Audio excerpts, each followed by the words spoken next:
മോനെ ഒരു കരിമ്പ് ജ്യൂസ് വേണം. ആ തരാലോ.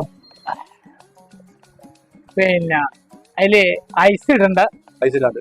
പിന്നെ പുളിനാരങ്ങ 2 എണ്ണം, 2 ചെറുനാരങ്ങ, കുറച്ച് ഇഞ്ചി, പിന്നെ ഒരു ഡിസ്പോസ് ഗ്ലാസും വേണം, ഒരു സ്റ്റോവും വേണം.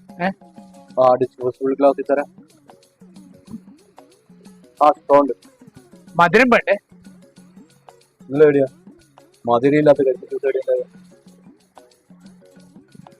പിന്നെ 30 അല്ലേ, 50 ആണ് എല്ലായിടത്തും ജ്യൂസിന് 30 ഉള്ളൂ. അതിന്റെ എന്റെ ജ്യൂസിന് ഇത്ര പ്രത്യേകത? പിന്നെ നിങ്ങൾ പറഞ്ഞ പ്രകാരം പ്രത്യേകത ഇല്ലേ? പ്രത്യേകത എന്താണ്? എല്ലാവരും 30 രൂപ ഇങ്ങനെ തന്നെ കൈ കൊടുക്കണം. ഞാൻ കിട്ടുന്നിടത്തോട് കുടിച്ചോളും പോലെ. എന്റെ ജ്യൂസ് വേണ്ട, വണ്ണം കട്ടിയും വേണ്ട.